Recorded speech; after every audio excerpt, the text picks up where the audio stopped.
In a Sunday, September 14th, 2003 article, Jamestown General Manager Eric Edelstein tried to define a successful minor league baseball season in Jamestown.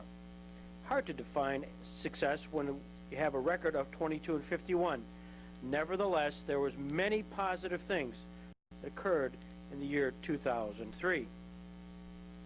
Among the various areas listed by General Manager Edelstein as areas of success, the one that stood out was the opportunity to meet the likes of Major League stars of the realm of Tim Raines, Andre Dawson, and Tony Perez.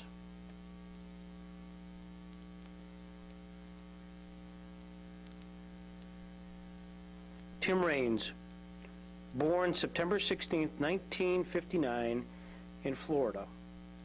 He played 23 seasons in the major leagues, 12 with the Montreal Expos, 4 with the Chicago White Sox, 3 with the New York Yankees, and finished up his career with the Florida Marlins. Tim Raines was a 7-time All-Star and was the 1987 Major League All-Star MVP. He's principally known for his hitting, having more than 2,600 career hits, and his stolen bases, which he had a career in excess of 800 and was the leader 4 times in a row. Truly one of the greats in Major League Baseball. He stopped in July of 2003 at Russell E. Dietrich Park and shared some of his recollections of a fabulous career. Ironically, I went on the internet, and there's a thing called Tim Raines, highlights of your career, etc. And the person who puts up this webpage, her name is Amy, and she said she's the sponsor of the page. And she went on to say, our first baseball game together as a husband and wife was the Rock's first game back from the '87 collusion. Wow. 4 for 5, grand slam in the 10th to beat the Mets. She had a hero for life, and a year later we were married. He remains her favorite. She remains mine. This is the thing right here. All right. I'll give it to you. I'll give it to you. Okay. Well, tell me a little bit about, first of all, the collusion. What happened? Well, actually what happened, free agent market was starting to go sky high. And I think the owners got together and finally came up with something that would kind of freeze out the players. As a matter of fact, I remember knowing that I was a free agent, the Expos didn't even come to me to ask me about, redoing my contract. So I kind of figured something was wrong. I mean, I had pretty much the best year of my career. Led the league in hitting, batted over 330, led the league in stolen bases, and probably had my best year of my career that year. And I talked to the Expos at the end of the season, and they gave me an offer, and I knew at the time, when you get an offer from a team, it's disclosed. But somehow, after they gave me an offer, they publicized it, and it became public knowledge what they offered me. And so when I went to try to test the free agent market, teams were coming so far underneath what the Expos had offered me. It was ridiculous. I remember the Houston Astros offered me $800,000, and the year before I was making over $3 million for 1 year. And I think San Diego was one of the other teams that gave me an offer. They gave me an offer at I think $1 million with an option for I think under that $1 million. So I mean, it was the weirdest thing. And as a matter of fact, Andre Dawson was a free agent at the time. He ended up going to Chicago and signed a blank contract. That's right. And the weirdest thing about it was Chicago printed in $500,000 for that year.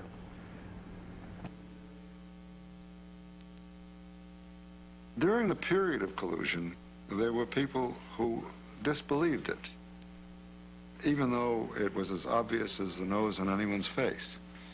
And I'd had people in that period say to me and write that owners can't agree on anything. How could they have collusion? And everybody forgot that prior to 1947, all of the owners colluded to make sure that not a single non-white player could play in the major leagues. That was a collusion which had existed for decades. And the only way they could keep players out, no matter whether they were Satchel Paige or what have you, superstars in their own right, the only way they could keep them out was a collusive conspiracy.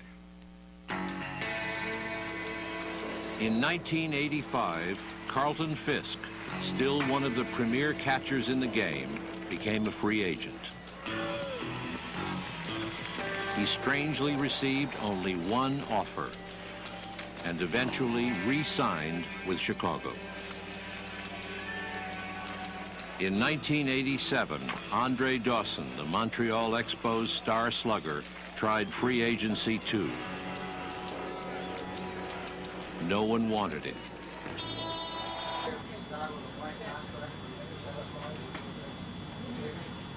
Well, I was kind of, I kind of felt that I was really, putting myself on the line and doing that. But I was hoping that they would come in and be very reasonable. And the offer they made, of course, it was not even for half of what I played for the year before.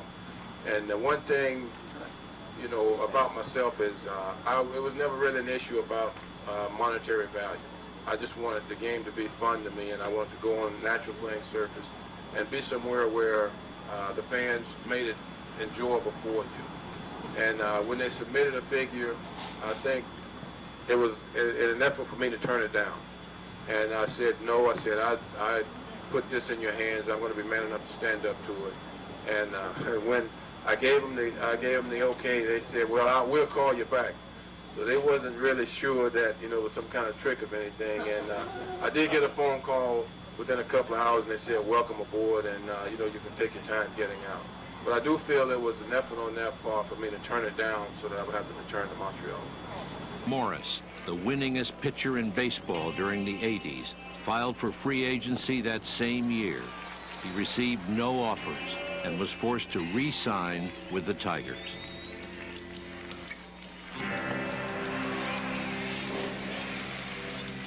The owners got together in 1985 and decided to form a conspiracy under which they would break the free agent market by agreeing that no team would ever make an offer to a free agent. It was in violation of their contractual commitment.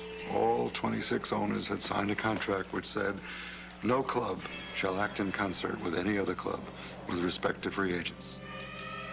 And they formed a conspiracy, and it included all 26 owners, general managers, club officials, 3 league presidents, several commissioners. All had to be involved and were involved in violating their contractual commitment. And it worked.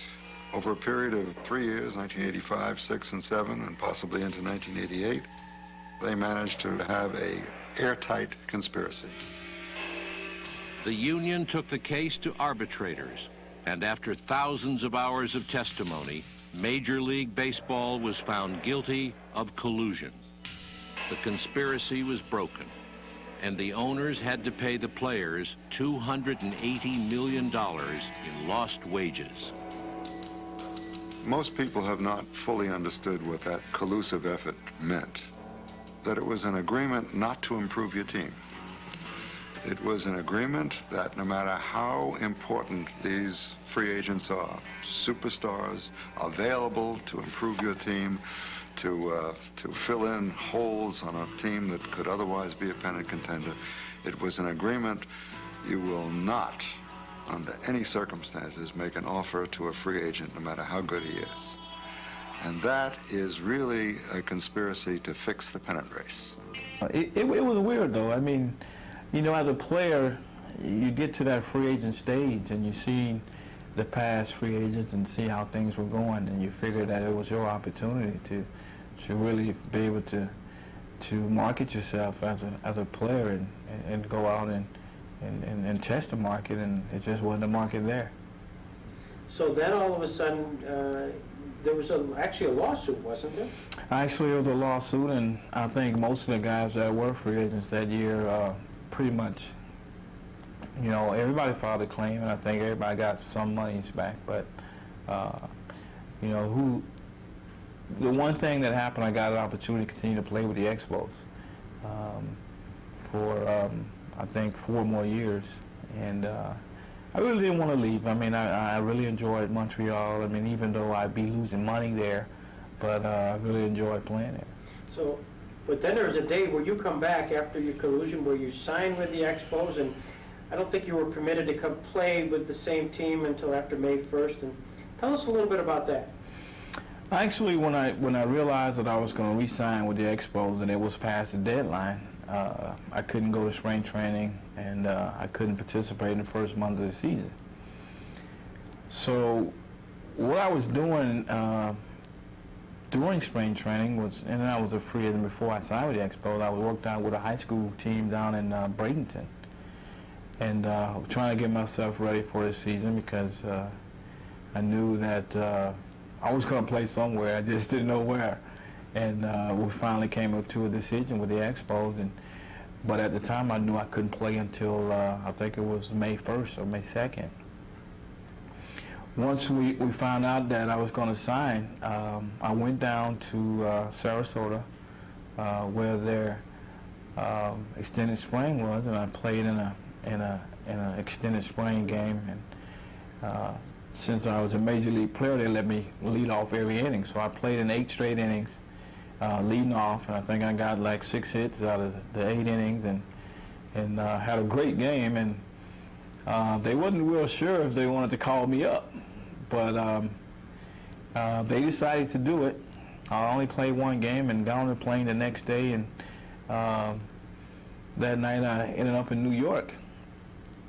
And I'll never forget it to this day. I mean, that's probably one of the best games I ever played, but I remember being so nervous going into batting practice and not being able to hit the ball out of the cage the whole 15 minutes. And I kind of got worried because, you know, here I am, can't even hit the coaches. They're throwing fastballs right down the middle of the plate, and I can't get it out of the cage. And finally the game starts. I'm a little nervous, and I lead off, and first pitch I see from David Cone, I hit a line drive off the right field wall, and ended up getting a triple. And after that, it was just probably one of the best games I ever played. And the game ended up with? Game ended up with a grand slam home run in the top of the 10th to win the game, and off Jesse Orozco. As a matter of fact, he's still playing. But, you know, those are the type of things you never forget. I mean, 1, you know, going through the collusion, and 2, being able to come back and on center stage be able to have one of the best games of your career.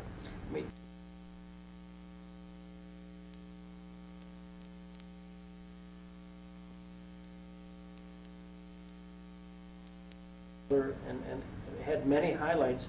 What were some of them? What's this? Tim Raines closes his eyes and says, gee, I had a 24-year career. Here were some real highlights. Well, I would say the first highlight was, you know, being called up to the big leagues. I mean, I remember my son was born on August 31st in '79, and I didn't get to see him until he was a month old. I was called up to the big leagues that day, and ended up in Wrigley Field for the month of September in '79. That was one of the biggest moments. And then get my first hit against Houston Astros. As a matter of fact, I started that game, that was in 1980, and I'm trying to remember who started the game. I didn't get a hit off him, but I got a hit off of Dave Smith. Oh, yeah. Was the closer for the Astros, and I hit a top of the ball off the plate. It got a base hit on. I got an infield hit for my first hit of my career. As a matter of fact, Nolan Ryan was the starter in that game, and I'll never forget that. He struck me first time up. He struck me out on 3-2 curveball. I wasn't too keen on him throwing a curveball. The guy's throwing 100 miles an hour. He throws a big curveball, 3-2. So, He said, welcome to Major. yeah, welcome to the major leagues. I mean, I was batting, the first time in my career I batted third, and here I'm in the big leagues. And I guess Nolan thought I was a great hitter, so he jumped that hook on me. But the other things are winning the World Series with the Yankees. Oh, sure. You know, 2 times. It took me 17 years to get to the World Series and to be able to win that. I mean, I think I tell my friend, one of the best friends I have in baseball, Andre Dawson, that you know, I was able to win 2. He wasn't able to win any, but I said, you know, you're with me because, you know, we've always been real close. As a matter of fact, I named my second son after Andre. They were born on the same day, July 10th. As a matter of fact, he just turned 20 yesterday. So those are pretty much. And then the last, I would say, playing with my son in 2001. You know, being diagnosed with lupus in '99 and being able to come back and play in 2001 with the team I started with, Montreal, and being lucky enough to have enough friends to give me an opportunity to be traded to Baltimore and play in the same outfield with my son. Oh, that's terrific. What did it feel like? What did you guys say when you went out there that first time in a major league game, and there's your son, and you look over there, and did you guys... It was ironic because that year, that was when I first came back. I mean, I missed half of '99, missed all of 2000, and that was trying to come back in 2001. I went to spring training with the Expos. They gave me a tryout, and it wasn't something they gave me. I really wanted the job in spring training, and I remember playing against him in spring training that year. We played in a game against each other. He was with the Orioles, and we had been talking about it. Actually, when I was diagnosed, I didn't have a clue if I was going to be able to come back or not because I didn't really know that much about the disease. And but when I was able to get strong enough, we had talked about it in depth. And I say, look, I'm going to make a team in 2001. I say, and all you have to do is make it to the major leagues. And it will be the second father and son combination to play in the big leagues, not so much to play together, but in the big leagues at the same time. That was what we were thinking because we had no clue that there was a chance for us to be on the same team. I was in Montreal, he's in the Oriole organization. So that was what we were trying to do, and that's why one of the reasons why I came back. So, you know, he was called up at the end of the year, and we had because of September 11, the season was extended another week. So I thought it was going to hurt because I had got hurt. I was on the disabled list for a couple of months. I had surgery on my shoulder, and it took me 2 months. And at the time, I wasn't sure if I was going to be able to come back. But for that reason, knowing that I had a chance to play with him, I was there to get back and play well enough that made me want to play one more year. But later in the season, we're in Miami playing the Marlins, and the general manager comes up to me and goes, how would you like to go play for the Orioles? I had spoke with the GM there, and we talked about it. We were not sure, but we think we can pull it off. They had some injuries, and they needed, you know, a couple of outfielders. And I was one of the reasons why they called him up. And at the time, I thought they were just kidding me. I don't know, that ain't nothing to play with. You know, we're not playing. I said, okay. So I went home that night. Wasn't real sure. He said, if we can get it done, I'll call you tomorrow. And here I am thinking it's not going to happen. So that morning, my wife and myself got up and we jumped in the car. We were going to go to the mall and hang out that morning and come back before I went to the ball game. And sure enough, as we were on our way to the mall, I got the call from Jim Beattie, who's the general manager. He goes, we got it done. It's about 12 o'clock. So you got a flight at 3. So I had to go back to the hotel. It was about 30 minutes. Pack my stuff. My wife had to pack. She drove home because we live in Florida. I had a rental car, which was perfect. I had to drive from Fort Lauderdale to Miami, pick up my stuff, my baseball stuff, drive back to the airport, which was in Fort Lauderdale. And I think I made it by about 10 minutes from missing my plane. Jumped on the plane, and I don't know if my son knew about it. Right. And got on my flight, got to Baltimore, and as a matter of fact, he was surprised. I come in there, walk in the dugout, and there he was. I said, "They traded me over here." He was so surprised, and that I think by the time I got my uniform on, they was playing the national anthem. So, and that was probably one of the proudest moments of my life, being able to not only see him achieve one of his goals, but for us to achieve a goal that we had ourselves. And I remember first game, I didn't play that day, I pinch hit, but 2 days later we both played. I played left field, he played center, and the first thing I told him was, I said, "You have everything to my left, I'll be right, and I have everything to the line, so I don't want to go nowhere to my left." And I told him, and he said, "Don't worry about it, I got it, Pops, I got it." And I remember that just like it was yesterday. And I also remember they hit like 8 or 9 balls down to the left field line that game. Had me running all over the place. What a thrill. What a thrill.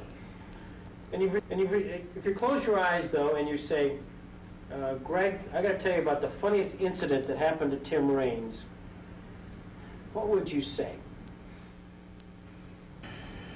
It's probably so many that it became normal for me. I would say the one would be, and I got a lot of flack for it. I was at second base, and I forget who got a hit, but they hit a double in the gap, and I'm running around third base, and it wasn't even a play at the plate. And I kind of pull up, and I was going to go by home plate, standing up, and right before I got to home plate, I tripped. Fell face first, and I wasn't yet to the plate. And at the time, I guess they must have saw that I hadn't got to the plate, and they made a throw to home plate, and I crawled and barely stuck my hand in to be safe at home. But I got flack for that for about 3 months. And they were talking about what happened, that sniper got you right before you got to the plate. But I mean, that was probably one of the most embarrassing moments. And I think that's probably the funniest thing that ever happened to me. You had about 2,600 hits, didn't you? Yep. That's a tremendous career you had, Tim. Were there some pitchers who really had your number? I can't say there was one pitcher that really got me out consistently. Actually, there is one that, and I didn't really face him that much, but I don't think I ever got a hit off him, with Kirk McCaskill. As a matter of fact, we played together in Chicago with the White Sox, and for some reason, and he wasn't a hard thrower or intimidating pitcher at all, but he was actually an unknown guy that somehow knew how to pitch me. And he ate me up every time I faced him. I remember every time I faced him, I used to get jammed so bad that my thumb would just swell up after every time I faced him. But, to answer that question, I mean, it seemed like for all the tough guys, like the Roger Clemens, Randy Johnsons, the Greg Maddux, and all the top, Smokesies, those guys I hit well, probably better than any of the guys that, the big name guys I hit, the guys I didn't know that well kind of gave me trouble. Right. Was Ryan the fastest? I would say Randy threw the hardest. Yeah. Randy threw the hardest as far as the left-handed is concerned. Nolan was probably the hardest right-handed thrower. I've got a few strikeouts on that list. So did a lot of people. Yeah. Did you like best from the left side or the right side? Probably the left side, because I had more power. I had more power from the left side. And I think I was working shifts as right-handed because I'm a natural right-handed hitter, but I had more power from the left side, and I kind of enjoyed hitting from the left side because I feel like, you know, with the power I can do a lot more damage. Who taught you how to switch hit? Kind of taught myself. Did you really? As a matter of fact, I remember I have 4 brothers, and we just made up games. I go in the backyard and we play stick ball, and we would be different players. You know, I would be Willie McCovey, and I hit from the left side, and I'd be Willie Mays, and I hit from the right side, or Hank Aaron, or something like that. And pretty much that's how I learned, you know, playing stick ball. Was there a role model? My favorite player was Joe Morgan.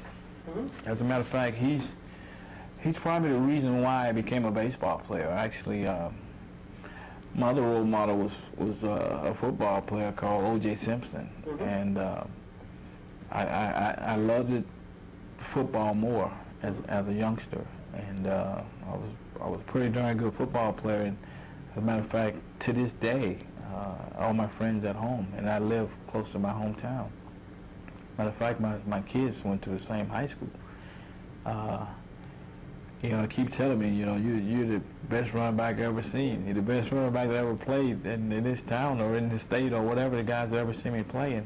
And when I went and played, signed and played baseball, no one knew that I had signed to play baseball because all the people in my hometown knew me as a football player but didn't know I played baseball. And actually I've been playing baseball since I was 5.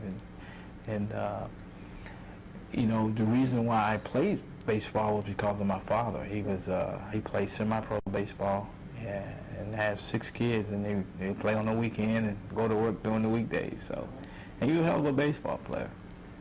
I assume that you wonderfully built the rock. That's really something from football days? No, actually, the nickname started in rookie ball.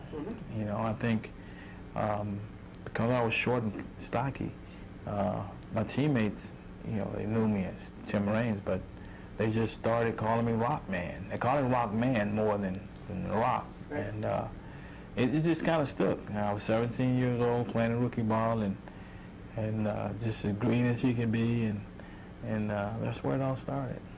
And I think one year you was it the half season? I forget. You 81. 81. That must have been a little bit bitter because you were so close. We were a game away. Yeah. Game away from going to the World Series, championship game. I remember, and they still show it on ESPN. I think I saw that game 3 or 4 times over the past, you know, year and a half. I remember leading that game off, and as a matter of fact, Fernando Valenzuela was pitching, and that was both of our rookie years. He ended up getting Rookie of the Year and Cy Young and all that. I remember leading that game off with a double, going to third on a bang play on a bunt. First and third, no outs. Andre Dawson comes up and hits a semi-line drive, 1 hopper to second base. They turn a double play. We win. We're winning 1-0 in the first, and stayed like that for like 6 or 7 innings, and they finally tied it up, and he shut us down from that point on. And it just seemed like I felt that year that was the best team in the National League and possibly the best team in baseball. You know, after the Dodgers went to the World Series, I think they blew out the Yankees to win it all that year. But we were 1 game away and playing at home. As a matter of fact, we were supposed to play on a Sunday. We got rained out and had to play on the next Monday. And just so happened Rick Monday hits the home run in the top of the 9th to win it off of Steve Rogers, who first time he ever relieved in his career. Right. And Jeff Worden had been having problems with his back. Expos, who won the second half in the National League East and entered the postseason for the first time in history. After winning a divisional playoff against the Phillies, the Expos faced the Dodgers, with a pennant-deciding game taking place on a Dodger Blue Monday. Here's the 3-1 pitch, and it's swung on, fly ball, center field. Dawson going back onto the warning track. Dawson at the wall. That ball is a home run. That ball is out of here, and the Dodger bench clears to congratulate Rick Monday, who has hit a 2-out home run here in the 9th inning. Rick Mundy's shot brought Los Angeles a pennant as it ended Montreal's higher hopes. The Dodgers went on to beat the Yankees in the World Series in 6 games, giving the Dodgers just their 3rd win in 11 World Series with New York. You know, it could have been a different story if we probably could have had Jeff, and you never know. I mean, I feel like that year, that team was probably the best team in baseball. What was the feeling in the clubhouse when the game was over? I think I really didn't know what to do. That was my rookie season, and I just kind of fed off of the veterans. I remember Warren Cromartie and Andre Dawson sitting out on the bench after the game was over. I'm not sure, but I think maybe the bases were loaded or we had guys in scoring position when the last out was made. But, you know, just kind of being, you know, Andre was in center when the ball went over the fence. I was in left field, and, you know, just thinking, please stay in, please stay in. We got a chance to win this. We're that nose out of the game, and figure we had a chance to come back and win. But it was just, you know, being an Expo player, being in another country, being, you know, a team nobody really knows that much about, and being as good as we were, we had an opportunity to do something for the country of Canada. Sure. And, you know, just being just short. It was tough for the guys who had been there for years, and for me, you know, just to get an opportunity to play in the playoffs. I kind of felt satisfied, but, you know, when you do that, you feel like you got a chance to continue to go back and back and back, and it just never happened again for us. I'm just showing, dug up some old pictures. In fact, this is a picture my wife is very proud of. We were-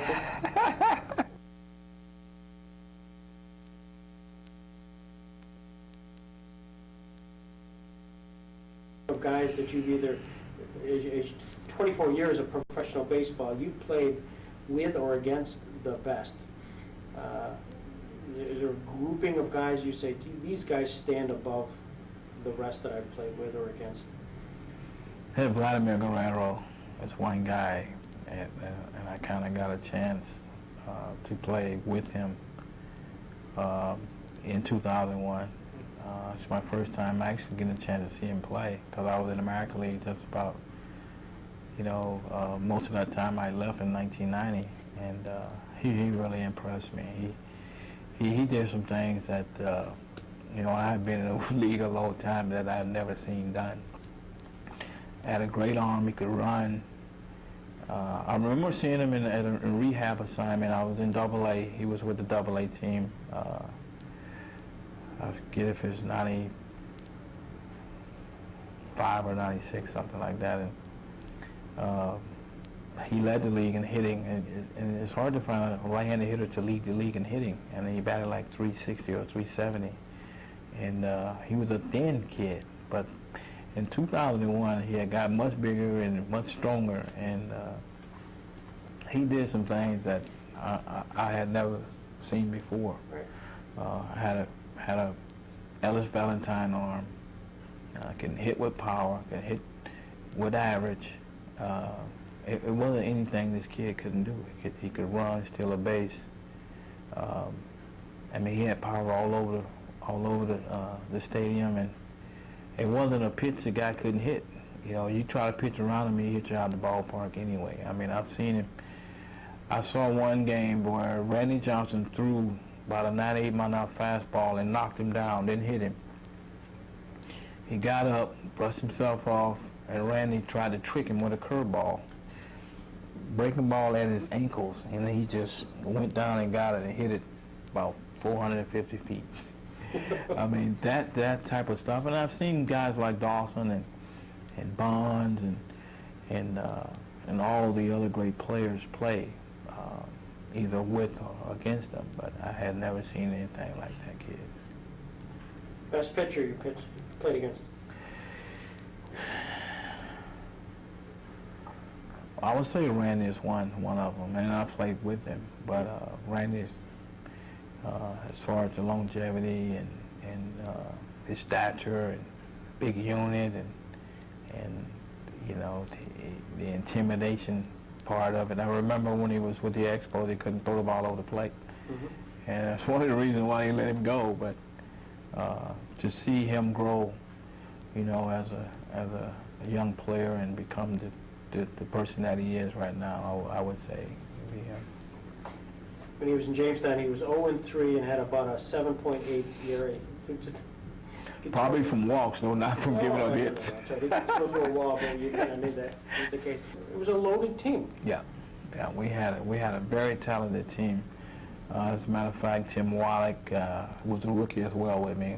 We came up through the system together. We started in AA and went to AAA and to the big leagues. You know, Cromartie was playing first base. We had Ronnie Scott, who was a talented second baseman. Chris Spire at short, and Larry Parrish at third base. You know, Carter behind the plate. I played left. Dawson at center, and if I'm not mistaken, Jerry White probably played right field. And, you know, we had speed, we had power. We had all the ingredients it took to win it, and we just kind of fell short. Your big horse was Steve Rogers, wasn't he? Yes, he was. And we had some good young pitchers. As a matter of fact, Bill Gullickson, I think he broke a rookie record for strikeouts. We had Scott Sanderson, who pitched a long time in the big leagues, and Ray Burris, who was probably our best pitcher at that time. And, you know, of course, Jeff Reardon was our closer, and we had Woody Fireman, old man Woody, in the bullpen, and you know, Sosa, who was a good rookie pitcher. I mean, we had some guys. I mean, we had all the ingredients to do it all that year. It's just unfortunate that we couldn't pull it off. And I think the problem was, you know, in Montreal it's tough to. We didn't really have the money to go out and get the players we felt we needed to get over that hump, and it cost us. I tell you, I played all those years, and I really can't see one regret. I mean, I think I'm the type of person who take the good with the bad, but I could say the one thing I kind of regret that I didn't get the opportunity to do as a player was to get the 3,000 hits. I think I got to 2,000 hit quicker than almost any player that got 3,000, and unfortunately enough for myself, my career, injuries played a big role in my playing time, and I wasn't able to be able to achieve it because I didn't get the at-bats to be able to do it. You've been an inspiration to an awful lot of folks, Tim Raines. Just what you've gone through, the lupus, the comeback, to play with your son. You got to be proud. Oh, very proud. I think I'm probably one of the proudest Major League players that ever played the game. You know, from a real small town in Florida, Sanford, Florida, I don't think too many people know about Sanford, Florida, but, you know, just taking the chance of playing baseball, not knowing, you know, one, how good I was I good enough to be a Major League player? Actually, when I signed, I actually had thoughts of, you know, seeing if I can perform at that level, giving myself 2 or 3 years, and then, you know, if it didn't work out, going to school and playing football and becoming a NFL football player. But fortunate enough for me, I had a long career playing baseball. Soon, in about a month, Andre Dawson's going to be coming here. Talk to me about Andre Dawson. I would say he is the biggest part of the success that I've had in my career. I remember getting off to a bad start in my first few years in the big leagues, and knowing him but not really knowing him.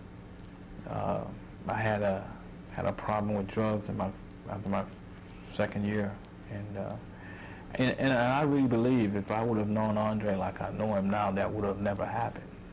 20, 21 years old, playing in a city that just loves to party, and just kind of got caught up with the wrong group.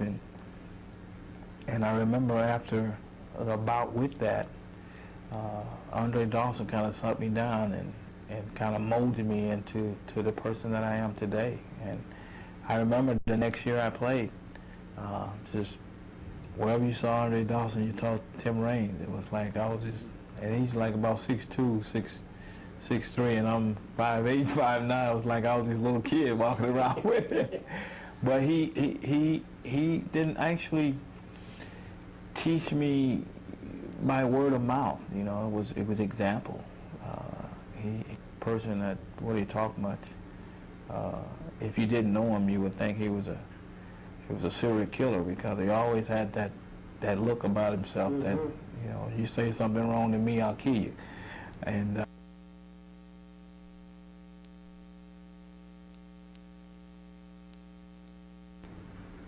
we had a relationship, and if you would ask anyone that know the both of us, I was probably the one guy that got to laugh more than anybody in the game. And to this day, we kind of work together, but not as close. But to be able to be with the Florida Marlins at this time, and he's actually with the Marlins, to get an opportunity to still, you know, see him a lot, I think means a lot to both of us. This is terrific. What are you doing now with Marlins? What's your role? Actually, I'm a roving base running instructor. Out of the blocks was Oakland's Rickey Henderson, who seemed like he could steal a base anytime he wanted to. Racking up steals at an incredible rate, Henderson made history on August 27th in Milwaukee as he topped Lou Brock's old mark with stolen base number 119. And Henderson would go on to 11 more in this remarkable season. A new era in stolen bases was underway. Montreal's Tim Raines would set a record by stealing 70 or more bases 6 straight seasons, his first 6 in the big leagues. And no first season was more auspicious than that of a man who would steal 110 bases for the Cardinals in his rookie year of '85. Vince Coleman, another example of baseball's turn to speed.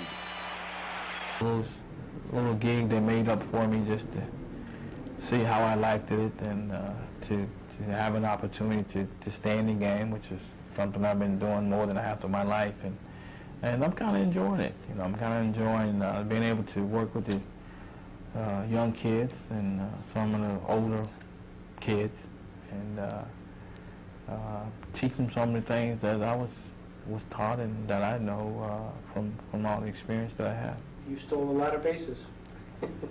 Well, I'm trying to get some of these guys, but the game has changed. Right. The game has changed. I mean, you don't see the 70, 80, 90 stolen base numbers anymore, and I think mainly because teams are defending the stolen base. Back in the you know, early 80s, late 70s, you know, catchers kind of, they either were a defensive player or an offensive player. They didn't do them both, other than maybe Johnny Bench and Gary Carter. But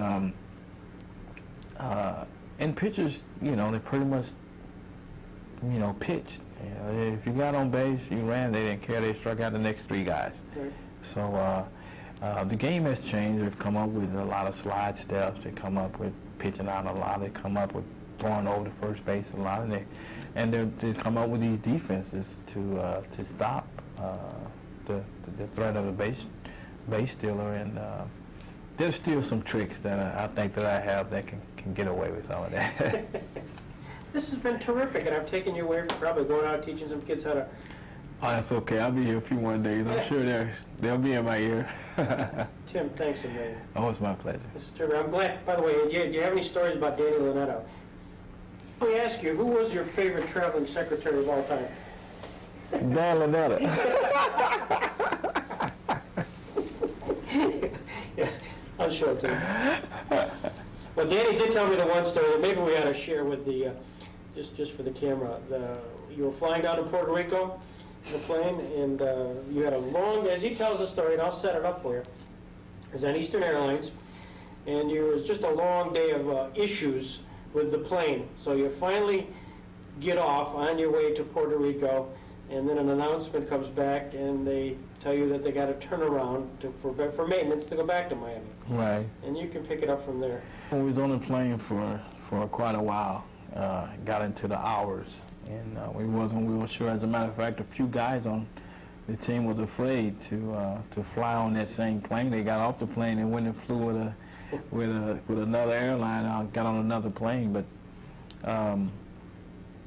myself, you know, just wasn't really much to do on the plane, and we wasn't real sure when we were going to leave. So I just kind of started playing around, and I had never really put on a life jacket, and I called myself putting on the jacket and really didn't know how to use it, but I kind of pulled the plug and the jacket kind of blew up and kind of stuck to my neck. And I had no clue of how to get it off, and it was so tight that it was almost choking me. And but it was just a joke that turned out to be a problem with one of the stewardess. They were saying that, you know, you can't play around with these life jackets, you know, and they kind of got upset with me about doing it. I kind of laughed about it, and they was even talking about turning me into the FIA or something like that. But it was a weird day, and luckily I didn't kill myself messing around with that life jacket. But it was quite a comic act for the players anyway.